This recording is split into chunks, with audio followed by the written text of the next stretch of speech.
right, guys, we're going to read the book Jin Woo by Eve Bunting today.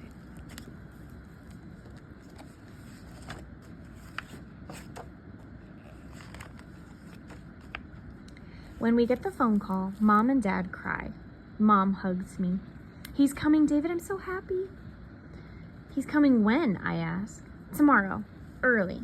Mom runs to Dad and they hold each other. They spread their arms wide so they can hold me too. I can hardly wait, Mom says. I can wait. I could wait longer. They told me they were trying to get another baby, one from a different country who needed parents. They asked me how I would feel about that. Okay, I said. Kind of okay. I thought it wouldn't happen, but it's happening. Last week, we painted the nursery pale yellow with the ceiling blue as summer sky. We go in now to look at it. There's the crib that used to be mine before I got my big boy bed, and that's the chair where Mom sat to rock me. His baby clothes are on it, folded and ready. Dad gets the photo that has been stuck on the refrigerator for weeks and gives it to Mom. She holds it against her cheek. Precious baby, she whispers. We go to dinner to celebrate, and Mom tells the waiter about the baby. He's coming from Korea, she says. That's why we came to a Korean restaurant tonight. His name is Jin Woo. She shows him the photograph. She and Dad don't eat much. Too excited, Mom says. I drink my milk. Were they this excited when they adopted me? When we're leaving, the lady at the desk says, "Bring that baby in. We'll serve him kimchi." Dad laughs. "Pickled vegetables," he says. "Not till he has teeth." Later, when they tuck me into bed, we say prayers. We ask that Jin Woo will be brought to us safely. Dad asks for help so they'll be good parents to him. You will, I say. You're the best. I lie in bed and think about Jin Woo. I watch the rubber ducks that dangle above my bed dive and bob beneath my ceiling. When I was a baby, they hung over my crib. I love my ducks. If I'm mixed up or scared about something, I watch them. They have such happy faces, and they make me feel better. Mom and Dad are talking in the living room, and I know it's about the new baby who's coming. Good night, ducks, I say, and I try not to cry. I tell myself it'll be all right. It's still dark in the morning when they wake me. They're already dressed. I put on my clothes as slowly as I can. Hurry, sweetheart, Mom calls. Do you need help? No, I mutter. My old car seat is belted in the back of the car. It's empty now, and he'll be coming back in it. I look out of the car window and see only me in the dark glass. The airport is almost empty. It's 'cause it's so early, Dad says. He brought a thermos of coffee for them and apple juice for me. There's a bag of muffins and a bottle for Jin Woo. We wait and wait. Mom keeps saying, "Where's that plane? What if he's not on it?" And Dad takes her hand and strokes it. And then he shouts, "Here it comes!" We run to the big glass window. It's the most awesome plane I've ever seen. It comes gliding down the runway like a giant pterodactyl. Cool, I whisper, happy, forgetting that the new baby's inside. The plane then stops. The woman carrying the baby is the last to come off. He's wrapped in a blue blanket. We're separated from the passengers by a wall of glass, but we can watch as they go down a long escalator. They disappear through a door at the bottom. Mom clutches at Dad's arm. "Where's she taking him?" she whispers. "They have to go through customs, sweetheart," Dad says. "They'll be back." It's not long till they come out and ride the escalator up again. The woman sees us watching and she smiles. She holds the baby up to the glass, and I see a little round face. He doesn't look like his picture. "I don't think that's the right one," I say, hoping. Maybe they'll send him back. Dad grins.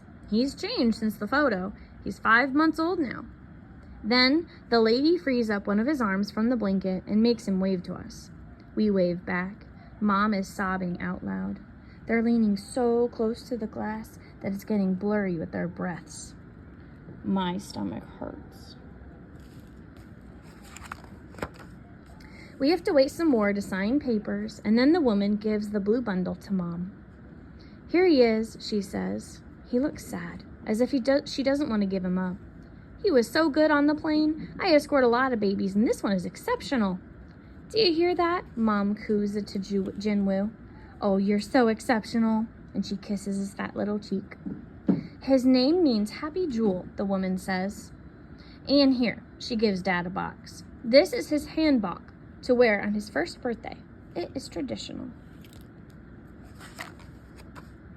What's a handbok, I wonder? We'll see that he knows about it and all his traditions, Dad says. The woman puts a small gold ring in Dad's hand. This is the ring he wore on his 100th day. We celebrated having him with us for that time. Will you keep it for him, David? Dad asked me. Sure. I put it in my pocket, and Dad smiles. Good job. Mom gives Jinwoo to him, and he gets all blurry-eyed. Then she says, if you sit down, Davy, you can hold him. I sit down, and Dad puts him in my lap. Hi. I peer into Jinwoo's face. You're pretty heavy for a little kid. On the way home, he's in the car seat, and I'm beside him. I take one of his hands and play This Little Piggy Went to Market, even though these are fingers and not toes. He gives a funny gurgling laugh. Wow, Davy, his first laugh since he came, and it's all for you, Mom says. I grin. Cool, and I do the piggy thing again. All the neighbors come out to ooh and ah over Jinwoo. Mrs. Jones Christopher from next door says, Hi, Davy. There's almost as much hoopla today as there was when your parents brought you home. That was quite an event. She points. Your father stood up on those steps and belted out, God Bless America. I'm shocked. My dad? Yep, and he's the worst singer I ever heard. I can tell I'm smiling. I'm definitely feeling better. Partly, it's because of the piggy thing. In the nursery, Mom changes Jinwoo's diaper. He doesn't cry or fuss. What a happy baby, Mom says.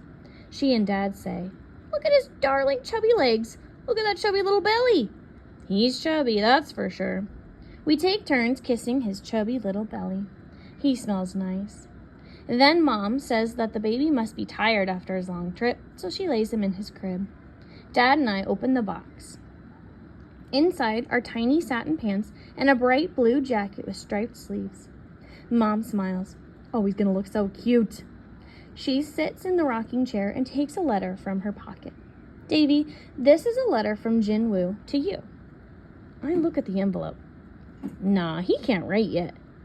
Would you like me to read it to you? You want to sit on my lap? I nod, and Dad comes to sit beside us, cross-legged on the floor. Dear David, Mom reads, It's going to be scary for me for a while. Everything will be so different. I'm glad I have you to help me. Mom and Dad told me how much they love you and how much they will love me. They say they have so much love inside of them that what they give to me won't take away from you. I turn to look at Mom.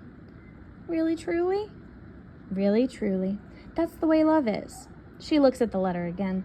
Jinwoo says you and he will have so much fun together. But he couldn't have written this. He's just a baby. I helped him because I knew what was in his heart, Mom says. Just the way that I know what's in yours. You do? I do. She puts her cheek against mine. I hope she doesn't know what was in my heart before. She can look now if she likes, because what is in there is better. I wiggle off her lap, and the three of us go across and stand around the crib. Jinwoo's awake, watching the sun shadows on the ceiling. Is he scared now? Is he unhappy? I don't know much about babies. I tug at Dad's hand. I think he needs ducks, I say. Dad helps, and we unpin the ducks from over my bed and float them above his crib. Jinwoo stretches his hand toward them and gives that nice gurgly laugh. He likes him, I say. He's a happy jewel. I lean over the crib and laugh with him, and I'm happy too.